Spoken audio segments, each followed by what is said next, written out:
Yes बेटा, तो हमने पहले किया था पार्ट 1 बिथोवन का। ठीक है, अब हम स्टार्ट करेंगे पार्ट 2, यानी कि जो रिमेनिंग पोएट्री आपकी रहती है वो वाली।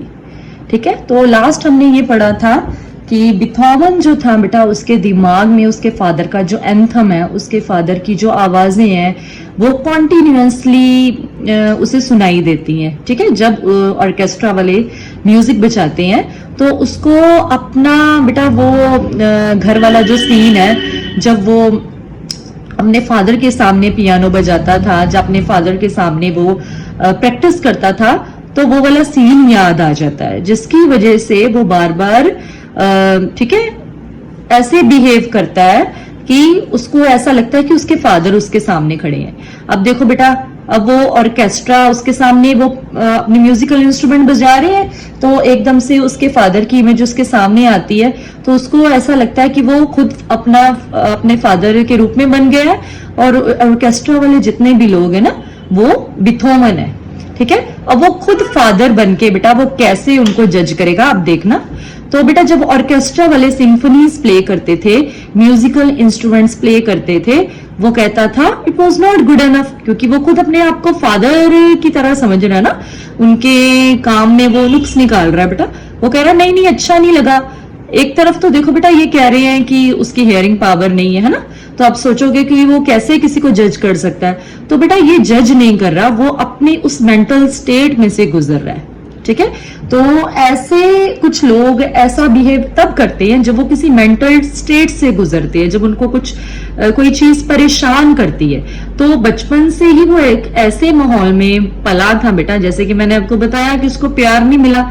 अब जब बचपन से ही उसको इतनी डांट, इतनी मारपीट, इन सब चीजों का सामना बचपन से उसको करना पड़ रहा है ना, तो एक डिप्रेशन की स्टेट बन गई है उसके दिमाग में। तो ऐसी चीजें बेटा इमोशनल बच्चों के दिमाग पे ना एक असर सी छोड़ जाती है। तो जब भी कुछ ऐसा उसके साथ रिलेटेड कोई सीन उनके सामने आता ना, तो वो अपने पास्ट में चले जाते हैं, तो वो पास्ट की मेमोरीज वो अपने माइंड में रिमाइंड करते हैं। ठीक है, याद करते हैं वो, इसलिए बेटा वो ऐसे बिहेव कर रहा था। तो जब ऑर्केस्ट्रा वाले म्यूजिक प्ले करते थे, वो कहता था no no it was not good enough, मुझे अच्छा नहीं लगा, बिल्कुल भी ठीक नहीं है। So they played slowly. अब वो कहते थे इसको क्या हो गया, इसको तो सुनाई भी नहीं देता है ना।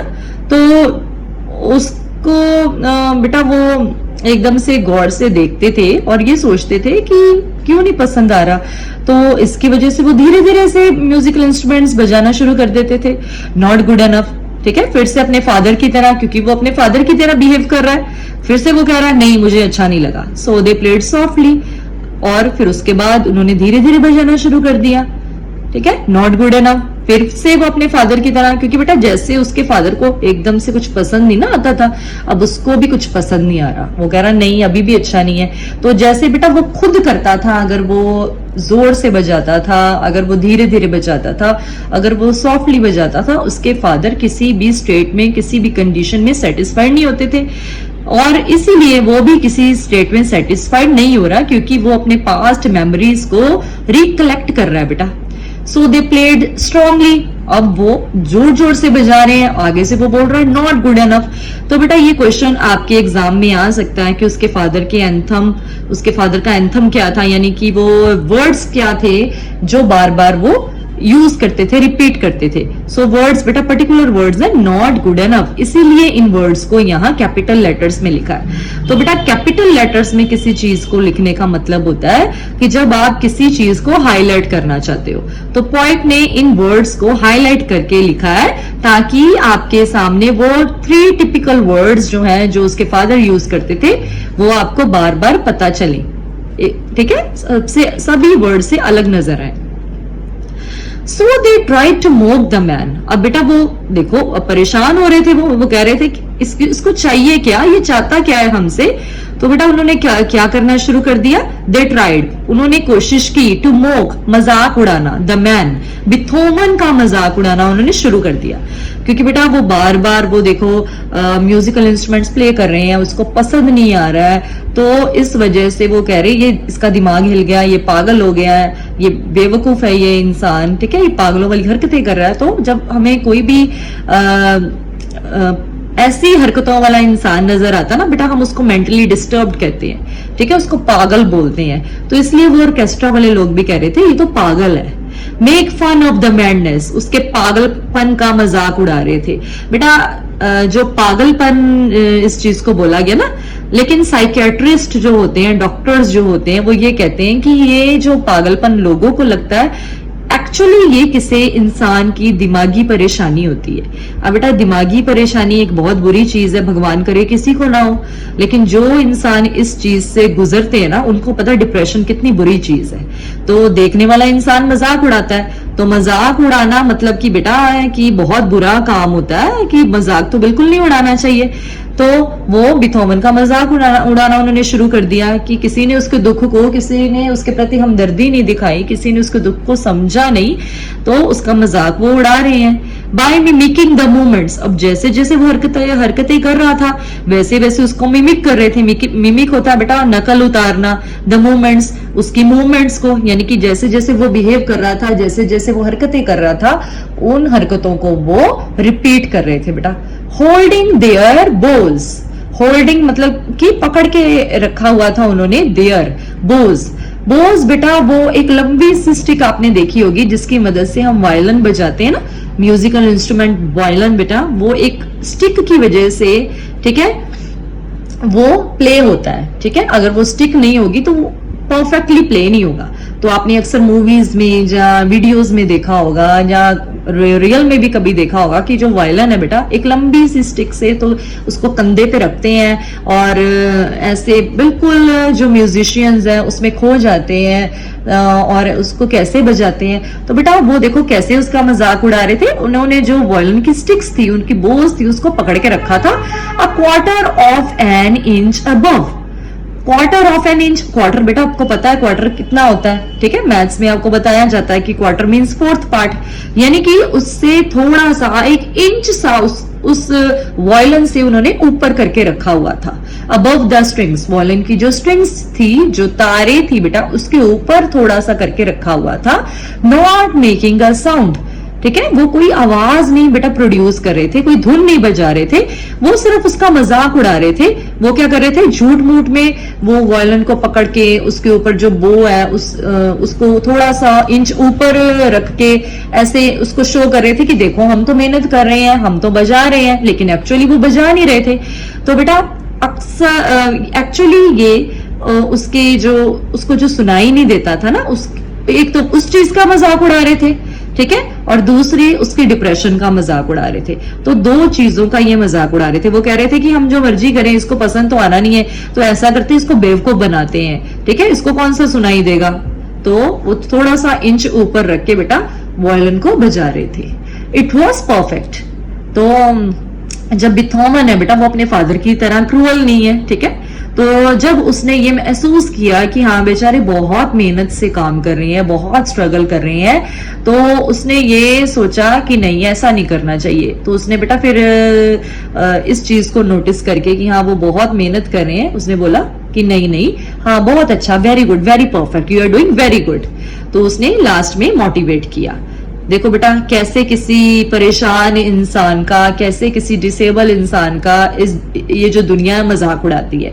कोई किसी का हमदर्द नहीं है बेटा, ये प्रैक्टिकल एक चीज है, आप सीख लो कि कोई भी आपका नहीं है इस दुनिया में, ठीक है। इस कलयुग में कोई भी आपका हमदर्द नहीं है। तो आपको खुद स्ट्रांग बनना पड़ेगा, आपको खुद से अपनी विल पावर को इतना स्ट्रांग बनाना पड़ेगा कि कोई चाह के भी आपका दिल ना दुखा सके। तो भगवान ने आपको जो दिया ठीक है, जो नहीं दिया बोलो ठीक है, भगवान की मर्जी। तो आप अगर लोगों को अपना दुख जाहिर करोगे, उनको बताओगे, तो लोग आपके प्रति हमदर्दी दिखाएंगे? नहीं बेटा, कभी भी नहीं। वो सुन के जो है इग्नोर करके चले जाएंगे। तो इस दुनिया में बहुत कम लोग होंगे, बहुत कम, जो आपके दुख को, आपकी तकलीफ को समझ सकते हैं। अदरवाइज 90% दुनिया बेटा आपका मजाक उड़ाती है, आपके दुखों का, ठीक है। तो कभी भी किसी के साथ इतना ज्यादा क्या कहते हैं, इतना ज्यादा फ्रेंडली नहीं होना बेटा। ये मेरी तरफ से पर्सनल एडवाइस है सभी बच्चों के लिए। सो आगे पढ़ते हैं। You see the deaf have an intimacy with silent. ये बहुत इंपॉर्टेंट सेंटेंस है बेटा, सभी बच्चे इसको अंडरलाइन करो। यू सी, आप देखो, तो पॉइंट कह रहा है देखो, जो डेफ होते हैं, जो सुन नहीं सकते, हैव एन इंटीमेसी। इंटीमेसी होता है बेटा बहुत नजदीक का रिश्ता, बहुत क्लोज रिलेशन। तो जो डेफ लोग होते हैं बेटा, डेफ जो होते हैं जिनको सुनाई नहीं देता, उनका बहुत क्लोज रिलेशन होता है किसके साथ? With silence. साइलेंस के साथ, चुप्पी के साथ। एक तो आप सोचोगे कैसे कैसे उनका क्लोज रिलेशन होता है, तो बेटा आप खुद सोचो कि उनको सिवाय चुप्पी के कुछ सुनाई नहीं देता, है ना। आप उनके सामने ढोल नगारे जो मर्जी बजाते चले जाओ, उनको कोई फर्क नहीं पड़ेगा। हम जैसे नॉर्मल इंसानों को फर्क पड़ेगा, तो उनको कोई फर्क नहीं पड़ेगा बेटा। उनको सिर्फ एक ही चीज है जो उनको महसूस होगी, वो होगी चुप्पी। तो इसका मतलब तो यही हुआ ना कि उनका चुप्पी के साथ कितना क्लोज रिलेशन है। आप उनको शांति में बिठा दो तब भी चुप्पी सुनाई देगी, तब भी वो चुप्पी महसूस करेंगे। अगर आप उनको शोर शराबे में बिठा दो तब भी वो चुप्पी महसूस करेंगे। तो किसी एंगल से, किसी वजह से भी उनको साउंड सुनाई नहीं देगा, क्योंकि बेटा उनके अंदर वो सुनने की शक्ति नहीं है। तो उनका रिश्ता भगवान ने किसके साथ जोड़ा है? साइलेंस के साथ। तो ये बेटा एक्सप्लेनेशन आपको आ सकती है कि how to explain these words. कैसे इसको एक्सप्लेन करोगे? तो आप खुल के बोलोगे बेटा, क्योंकि उन्होंने कभी आवाज क्या होती है उसको सुना ही नहीं, ठीक है। उन्होंने सिर्फ एक ही चीज को फील किया है, वो है शांति। तो शांति से ही उनका रिश्ता हुआ ना। It's there in their dreams. तो शांति के साथ इतना रिश्ता पक्का है बेटा कि वो शांति, वो चुप्पी उनको उनके सपने में भी सुनाई देती है बेटा। सपनों में भी वो ही सुनाई देती है। आप खुद सोचो बेटा, जो चीज किसी डेफ ने, ठीक है, कभी रियल में जिसको कभी फील नहीं किया, कभी उसको वो सुख नहीं मिला, तो वो सपने में भी उसको कैसे पता चलेगा बेटा आवाज क्या होती है। तो अगर हम चीजों की बात करें, ठीक है, तो चीजें जो होती है बेटा रियल लाइफ में मिले ना मिले और सपने में मिले ना मिले, तो इससे फर्क नहीं पड़ता, इंसान को फर्क नहीं पड़ता, ठीक है। तो ऐसा होता है कि हम जैसी जिंदगी जी रहे हैं, तो जब हमें सपना आता है तो उसमें हमें ऐसी आलीशान चीजें दिखाई देती हैं जो एक्चुअल में हमारे पास है ही नहीं, ठीक है। तो हम उन चीजों से मुलाकात कर सकते हैं सपनों में। अगर किसी इंसान के बारे में हम सोचते हैं, अपने फैमिली मेंबर्स के बारे में सोचते हैं, तो जिसके साथ क्लोज रिलेशन नहीं भी होता ना बेटा, सपने में वो इंसान भी आपको ऐसे नजर आता है कि वो आपके साथ बहुत प्यार करता है, या आपके प्रति बहुत हमदर्दी है उसके अंदर, ठीक है, मन में। तो ऐसी चीजें, ऐसे रिश्ते बेटा आप सपने में फील कर सकते हो, देख सकते हो। लेकिन बेटा जो दूसरी चीजों की हम बात करें, जैसे कि सुनाई ना देना, ठीक है, ये जो साइलेंस है, तो ये एक ऐसी चीज है बेटा जो सपने में भी आपको मिलेगी। सपने में भी आप सुन नहीं सकते आवाज को, और रियलिटी में तो आप बिल्कुल नहीं सुन सकते। तो इसका बेटा रिलेशन है ड्रीम्स के साथ। तो इसका ये एग्जैक्ट मीनिंग हुआ कि रियलिटी में भी इंसान जो है उसकी इंटीमेसी है साइलेंस के साथ, और ड्रीम्स में भी उसकी इंटीमेसी साइलेंस के साथ ही है। And the musicians turn to one another not knowing. और जो म्यूजिशियंस है बेटा, जो ऑर्केस्ट्रा के लोग हैं, वो एक दूसरे की तरफ मुंह घुमा घुमा के देख रहे हैं कि हम इसका करें क्या, ये कैसा इंसान है, उसको समझने की कोशिश कर रही है, ये चाहता क्या है हमसे। Trying to turn to one another, sorry बेटा, एक दूसरे की तरफ देख रहे हैं वो, not knowing what to make of the man. तो वो बेटा एक दुचित्ती में पड़े हुए हैं, एक डायलेमा में पड़े हुए हैं कि इस इंसान का हम करें तो क्या करें। अगर हम प्रिटेंड करते हैं कि हम कोई म्यूजिकल इंस्ट्रूमेंट बजा रहे हैं, तो ये कहता है बहुत अच्छा, बहुत परफेक्ट। अगर हम सच में बजाते हैं तो ये कहता है no, it's not good enough. तो हम ऐसे बोरिंग इंसान का, एक ऐसे पागल इंसान का हम करें क्या। Trying to calculate the distance. अब बेटा वो ये कोशिश कर रहे हैं कि कैसे उसको समझे, उसके डिस्टेंस को कैलकुलेट करें। कौन सा डिस्टेंस बेटा? Between madness and genius. बेटा देखो, जो ऑर्केस्ट्रा के लोग जो थे वो ये जानते थे कि जो बीथोवन है वो एक ऑर्डिनरी इंसान नहीं है, वो एक एक्स्ट्रा ऑर्डिनरी इंसान है। इसके अंदर इतनी क्वालिटीज हैं जो एक नॉर्मल इंसान के अंदर भी नहीं होती, ठीक है। तो उसके साथ साथ उनको ये भी लगता था कि इसमें पागलपन भी है, ठीक है, ये जो हरकतें करता है कि हाँ अच्छा नहीं है, दोबारा बजाओ, मुझे पसंद नहीं आया, और जब हम नहीं बजाते तो कहता बहुत अच्छा है। तो इसके पागलपन और इसकी जो इंटेलिजेंस है, इसका जो ये जो जीनियस है, ठीक है, एक तरफ ये जीनियस है, एक तरफ ये मैड है। तो कब ये अपनी इंटेलिजेंस शो करता है और कब ये अपनी मैडनेस शो करता है, हम तो समझ ही नहीं सकते, हम तो कैलकुलेट ही नहीं कर सकते। तो कैसे पता चलेगा ये पागलपन है इसका कि इसकी इंटेलिजेंस है, ये जो हरकत है ये कर रहा है, रियलाइजिंग दैट। और दूसरी तरफ बेटा वो ये महसूस कर रहे थे कि बिथोवन्स म्यूजिकल मेजरमेंट्स, कि बिथोवन की जो म्यूजिकल मेजरमेंट्स हैं, म्यूजिकल मेजरमेंट्स मतलब कि उसके अंदर जो एबिलिटीज हैं बेटा, जो कि एक म्यूजिक को परख सकती हैं, एक म्यूजिक को प्रोड्यूस कर सकती हैं, उसको जज कर सकती हैं, ठीक है, उन मेजरमेंट्स की बात कर रहे हैं ये। कुड टेक यू, आपको एक ऐसे बेटा एक ऐसी पीक तक, एक ऐसी जगह तक लेके जा सकती है। The distances could take you, the distances reaching past the towers of Babylon. तो सबसे पहले तो बेटा देखो इस सेंटेंस में जो बेबीलोन वर्ड है उसका मीनिंग क्लियर होना चाहिए, तभी सेंटेंस समझ में आएगा। तो बेबीलोन बेटा जो था एक टावर था, इसकी एक कहानी है। बेबीलोन ना एक टावर का नाम है कि स्वर्ग में रहने वाले लोग जो थे ना बेटा, वो एक टावर बना रहे थे, ठीक है, वो जो लोग थे उनको बेबिलियंस बोला गया, सॉरी टावर का नेम नहीं है बेटा, जो ट्राइब के लोग थे, ठीक है, उनको बेबिलियंस बोला गया। तो वो उन्होंने क्या किया था कि स्वर्ग में एक टावर बनाने की कोशिश की थी। वो ये चाहते थे कि भगवान के साथ डायरेक्ट कनेक्शन वो जोड़ सके एक टावर के जरिए। तो जैसे बेटा हम जो है आज के जमाने में मोबाइल फोन्स यूज कर रहे हैं, तो अगर हमें अच्छा कनेक्शन चाहिए, इंटरनेट का अच्छी रेंज चाहिए, तो हम कहते हैं ना कि टावर जो है नजदीक होने चाहिए, टावर्स खराब नहीं होने चाहिए। अगर टावर खराब हो गए तो कनेक्शन टूट गया। उसी तरह से बेटा वो बेबिलियंस क्या कहते थे कि अगर भगवान के साथ कनेक्शन जोड़ना है तो टावर बना दो, ठीक है। तो वो टावर किसी वजह से पूरा नहीं हो सका बेटा, वो आधा अधूरा बीच में रह गया। इसके साथ रिलेटेड कहानी क्या है ये आप कहीं से भी सर्च करके आप सुन सकते हो। चलो मेन पॉइंट पे आते हैं। तो बेटा वो उन्हें पता था कि इसके अंदर इतनी एबिलिटीज हैं जो कि आपको लेके जा सकता है, could take you the distances reaching past the towers of Babylon। एक ऐसे डिस्टेंस को पार करके, एक ऐसे सफर को पार करके जो कि बेबिलियंस ने जो टावर बनाया था ना उससे भी आगे, उससे भी आगे वो जो है उसकी एबिलिटी काम करती है, उसकी एबिलिटी, उसकी सोच उससे भी आगे जाती है।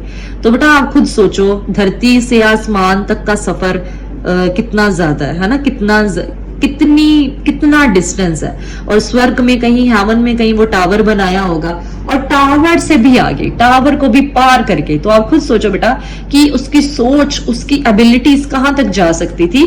तो ये सारी चीजें उनको पता थी कि उसके अंदर इतनी एबिलिटीज हैं। Turning solar systems into symbols, कि सोलर सिस्टम्स को भी, हमारे जो अंतरिक्ष की जितनी भी चीजें हैं, प्लैनेट्स हैं बेटा, मीटियोर्स हैं, मीटियोराइट्स हैं, कॉमेट्स हैं, ठीक है, स्टार्स हैं, मून है, सन है, जो भी है, तो इन सब चीजों को भी वो बदल सकता है सिंबल्स में। यानी कि अगर उसका बस चले ना, वो आसमान में चला जाए और एक एक चीज को भी म्यूजिकल इंस्ट्रूमेंट बना दे। सिंबल मतलब म्यूजिकल इंस्ट्रूमेंट, ठीक है बेटा।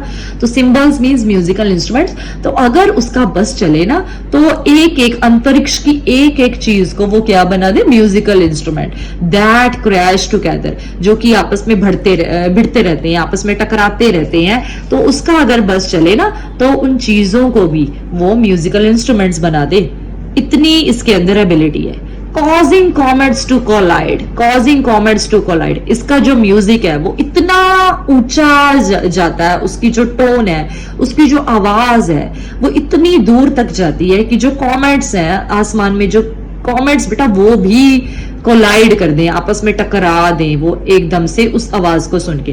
तो जैसे बेटा मूवीज में हम देखते हैं अक्सर कि जब बहुत ज्यादा आवाज प्रोड्यूस होती है, ठीक है, कोई भी म्यूजिशियन या कोई भी सिंगर बहुत ऊंचा सुर लगाता है हद से ज्यादा, तो क्या होता है बेटा, अपने आप ही चीजें टूटने लग जाती हैं, ठीक है। कैसे वो खिड़कियों के कांच टूट जाते हैं, चीजें पड़ी पड़ी गिर जाती हैं, टेबल हिलने लगता है, पंखे गिरने लगते हैं। तो इसका म्यूजिक भी इतना ऊंचा था बेटा, इतनी आवाज इसकी ऊंची थी कि अंतरिक्ष तक वो आवाजें जा सकती थी। Creating crescendos that were so loud. Creating crescendos, crescendo means बेटा ग्रेजुअल इंक्रीज इन साउंड, धीरे धीरे आवाज का बढ़ना।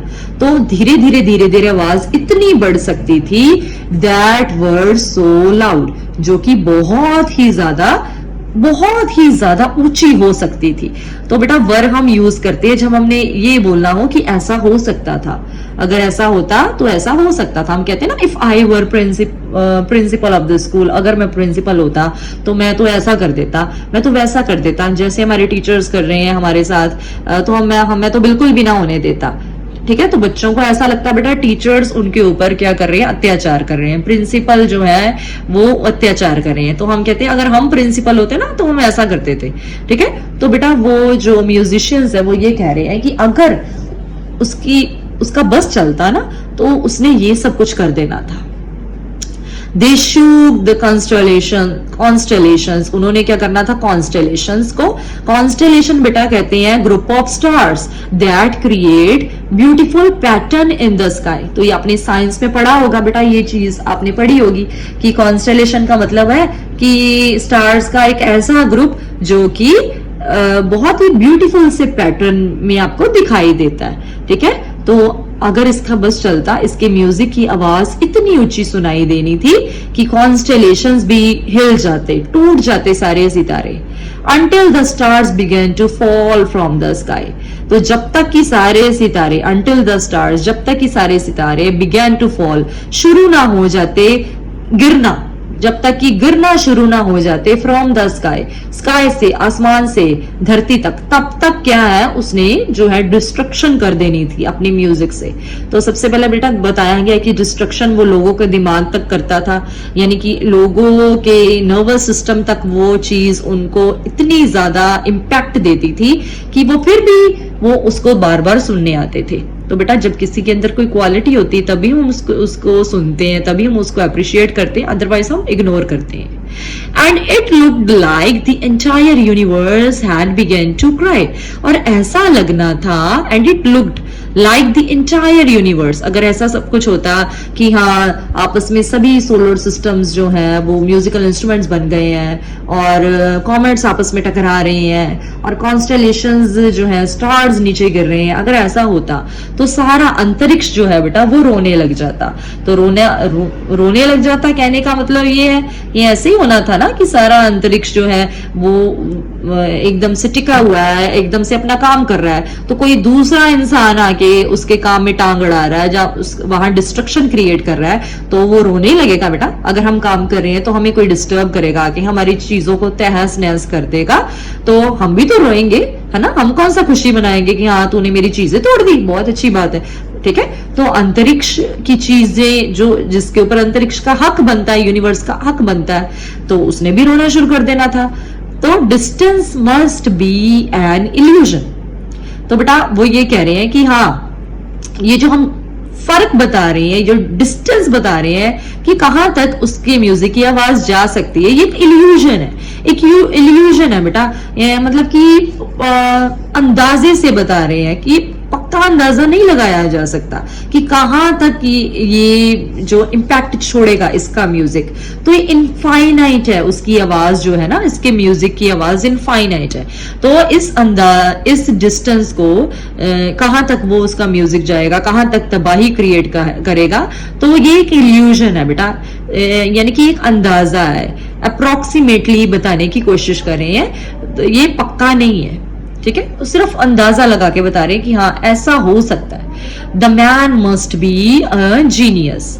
तो जो बिथोवन है वो एक जीनियस है। ठीक है, वो ये कह रहे हैं कि अगर उसमें ये कमियां ना होती, अगर ये पागलपन ना होता, ठीक है, अगर हम इस डिस्टेंस को कैलकुलेट कर सकते कि हाँ अगर उसमें से उसका पागलपन जो है उसको माइनस कर देते तो बाकी बेटा वो क्या बचता, सिर्फ और सिर्फ जीनियस। ठीक है बेटा।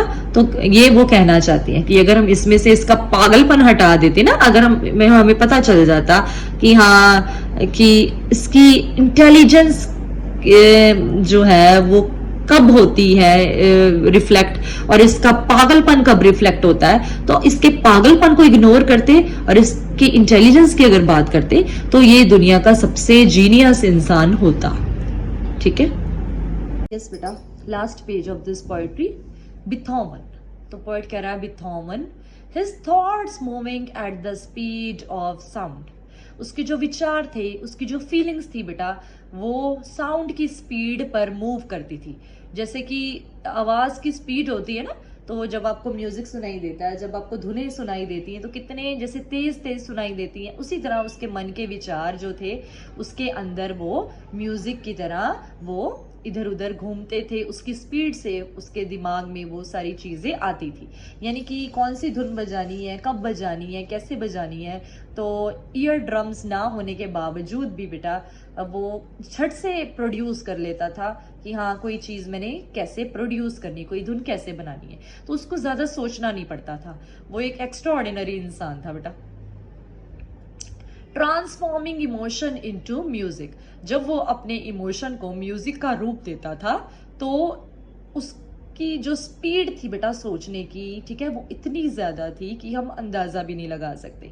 तो बेसिकली बेटा जो म्यूजिशियंस होते हैं, जो सिंगर्स होते हैं, जो लिरिसिस्ट होते हैं, जो कंपोजर्स होते हैं, इन लोगों का म्यूजिक से बहुत ज्यादा लगाव होता है। ठीक है, they are deeply attached with music, इतने ज्यादा ये अटैच्ड होते हैं और अपने म्यूजिक में बेटा, अपने लिरिक्स में हमेशा अपने ये इमोशंस को रिफ्लेक्ट करते हैं। तो बेटा आपने ये देखा होगा कि आपके भी फेवरेट सिंगर्स होंगे, तो आप किसी ना किसी सिंगर को किसी पर्टिकुलर रीजन की वजह से पसंद करते हो ना। तो बेटा उनकी जो सोच है, वो कैसे किरदार है, वो कैसी पर्सनालिटी है, उनकी लफ्जों में, उनके गीतों में आपको नजर आती है, जिसकी वजह से आप उस इंसान को पसंद करने लग जाते हो, आपका वो इंसान फेवरेट बन जाता है। तो बेटा ज्यादातर ये जो म्यूजिशियंस होते हैं ना, ये अपने इमोशंस को, अपने थॉट्स को ये म्यूजिक की फॉर्म में प्रेजेंट करते हैं। And for a moment it was like Joy was a tangible thing.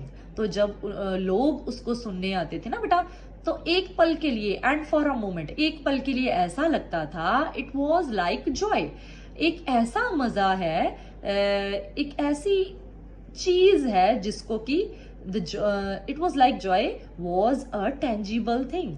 Joy एक इंसान के रूप में आपके सामने आ गया और आप उसको छू सकते हो।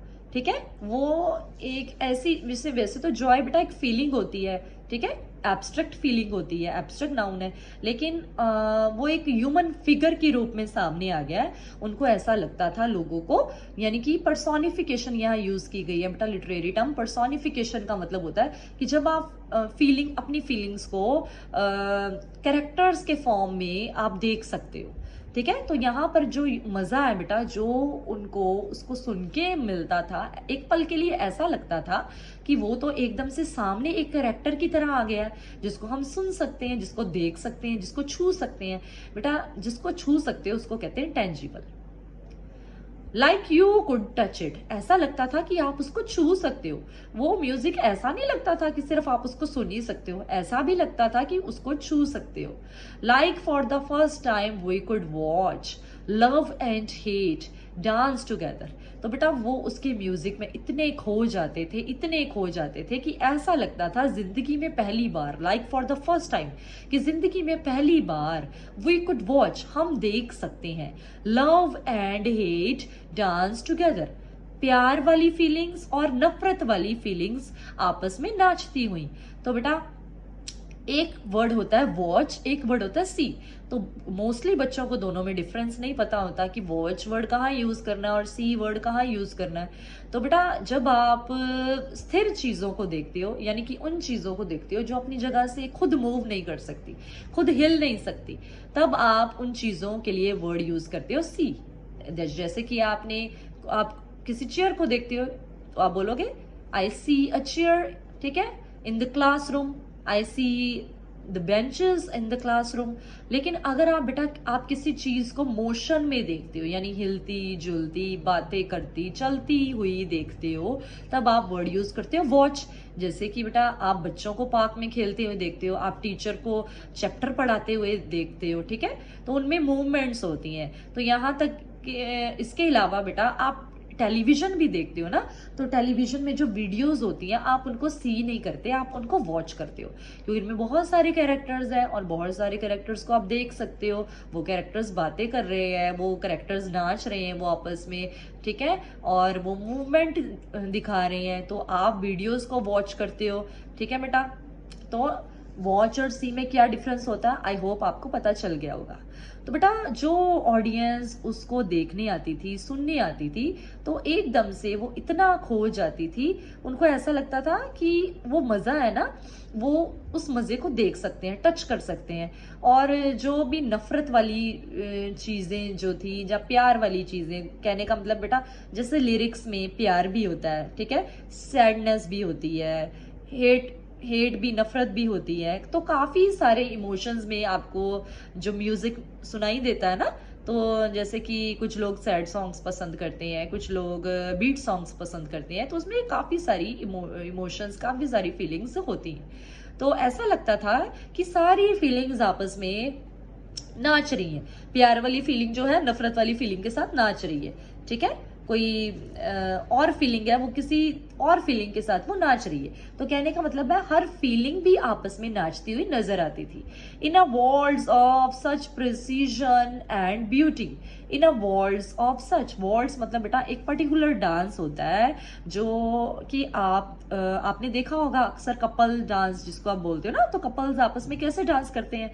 तो जो मैन होता है, ठीक है, वो क्या करता है बेटा, हाथ को पकड़ के, ठीक है, दूसरा हाथ कमर पे रख के, ठीक है, और जो सामने उसकी विमेन होती है, उसकी फियांसी होती है, वो क्या करती है, उसके कंधे पे हाथ रखती है, ठीक है, और दूसरा जो हाथ उसने उसके हाथ में दिया होता है। तो इस तरीके से वो कैसे एक दूसरे के साथ नाचते हैं, ठीक है, तो उसको कहते हैं वर्ड्स ऑफ सच प्रिसीजन, इतनी परफेक्शन से ऐसा लगता था कि उसकी म्यूजिक में जो जितनी भी फीलिंग्स है इतनी परफेक्शन के साथ नाच रही है जैसे कि उनको नाचना सिखाया हो।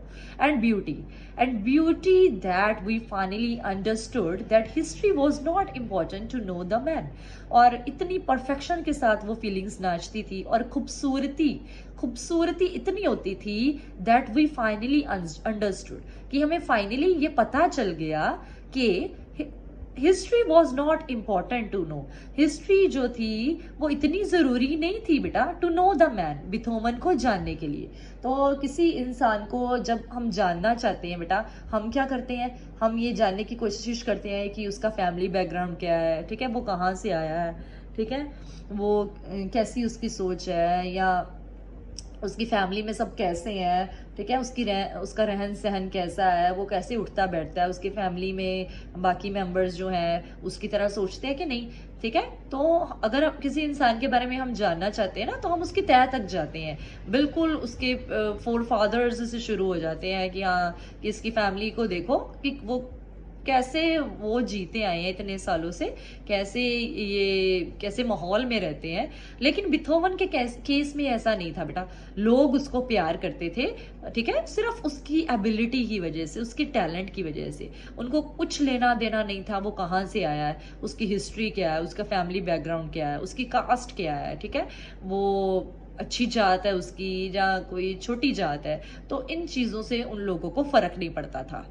All we ever had to do, तो हमको क्या चाहिए था बेटा, तो पॉइंट ने बोला है कि लोगों को क्या चाहिए था, वी हैड टू डू, क्या करना पड़ता था, वॉज लिसन, सिर्फ और सिर्फ उसको सुनना।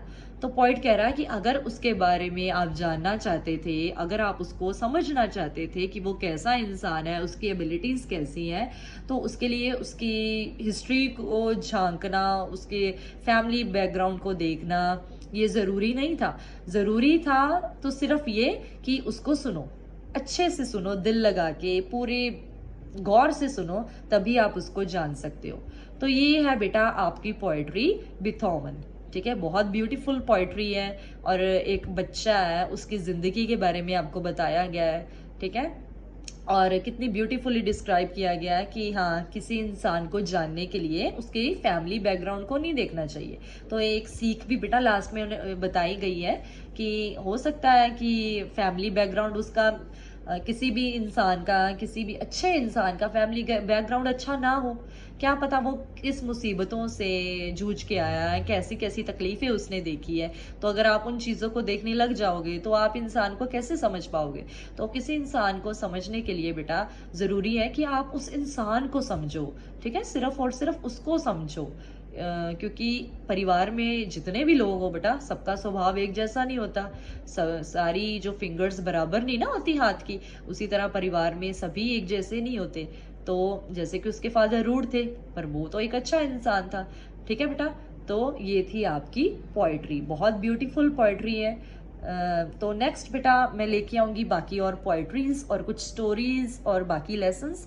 अगर आपको अच्छा लगा तो ज़रूर मोटिवेट करना। Thank you so much.